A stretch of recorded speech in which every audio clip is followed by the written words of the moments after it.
Chegou o momento da negociação, ou seja, você já escolheu um apartamento para o cliente, ou uma unidade, uma casa. Então, pois bem, Alexandre, qual a ideia agora? Eu gostaria de te mostrar como que funciona o modelo de negociação. E aí você primeiro, nesse momento, vai explicar de forma muito ampla a negociação para o cliente. Então, a primeira etapa é assim. Hoje nós trabalhamos em dois modelos, o 30/70, que seria 10% de ato e 20% parcelado, e o segundo modelo é o 10/90. Cliente, no modelo 30/70, nós estamos falando aqui de um imóvel de 500 mil, que você vai pagar 50 mil reais de ato e 100 mil parcelado. Já no modelo apoio à produção, você vai pagar 50 mil de ato somente. A diferença é que no modelo tradicional você só pode financiar depois, né, justamente no 30/70, e já no apoio, que é 10/90, você consegue financiar agora. Cliente, o que você prefere? Dar 50 mil agora e parcelar 100 mil, ou a gente pode manter a negociação somente com os 10% de entrada, que seria 50 mil?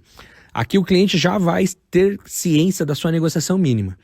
Feito isso, você vai fazer algumas perguntas para o cliente, principalmente: cliente, quanto que você pode pagar de ato? Cliente, quanto que você pode pagar de FGTS? Cliente, quanto que você pode pagar por mês?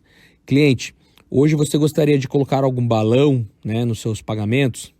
Se o cliente não for optar por financiamento, aqui você já vai ter a real necessidade dele e a real disponibilidade de capital. E daí você pode fazer uma soma. Isso pode te auxiliar a tomar uma decisão se será no modelo 30/70 ou no modelo 10/90. Agora, caso o cliente deseje fazer um financiamento, você vai dar o gancho da seguinte forma: cliente, quando eu faço um financiamento, o banco me pede uma renda. Qual renda eu devo informar ao banco? E aí o cliente vai te passar a renda dele, você vai entender melhor a renda dele, e aí com base na renda nós vamos conseguir fazer alguns cálculos mais precisos. E, lógico, quando o cliente tiver mais do que 50 anos, você vai precisar utilizar o simulador da Caixa, ou o simulador de um banco, para poder fazer a simulação para ele. Agora, quando o cliente não tiver 50 anos, você pode usar uma conta muito simples que eu vou te ensinar agora. Então, basicamente, é a renda do cliente vezes 30%. Por quê? 30% é o máximo que ele consegue de financiamento. Então, quando você faz essa conta, vezes 30%, você vai chegar no valor que ele pode pagar de prestação. Então, entendendo o valor de prestação dele, você pode pegar esse valor e fazer vezes 100, que você vai chegar no valor financiado. Então, aqui de uma maneira muito simples, você descobriu a prestação e o valor financiado. Quando o valor financiado, mais o valor de entrada que você calculou antes, passar o valor do imóvel, significa que o cliente tem uma capacidade maior, né? Então está sobrando dinheiro. Se faltar recurso, você pode falar para ele, né, exatamente que está faltando recurso. Então essa maneira muito simples de você fazer uma simulação, né, utilizando essa técnica.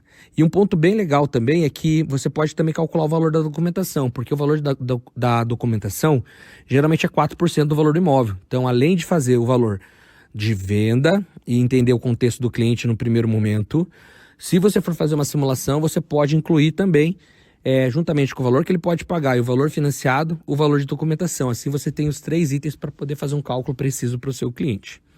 Então, quando você obtém essas informações, você pode olhar para o cliente e ter uma base já em qual modelo que é mais necessário. Agora, caso o cliente ele não entenda isso de uma maneira muito prática ou não fique visual, digamos assim, para que ele tenha uma decisão clara, você pode explicar as diferenças do modelo apoio à produção com as diferenças também do modelo tradicional. Isso é muito complexo de fazer quando você não tem uma estrutura, mas já que você já fez essas contas com o cliente já consegue viabilizar uma percepção financeira ali do que vai ficar melhor para ele. Então, qual que é a dica aqui?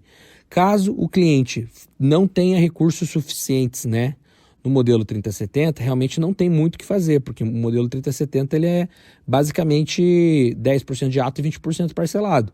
Mas em muitos casos, quando o cliente opta pelo apoio à produção, tem vezes que o valor da avaliação, ou seja, o valor que a Caixa ou o banco avaliou o imóvel é maior.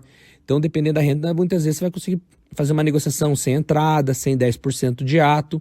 E mesmo assim, quando o cliente não tem entrada, você pode buscar um parcelamento.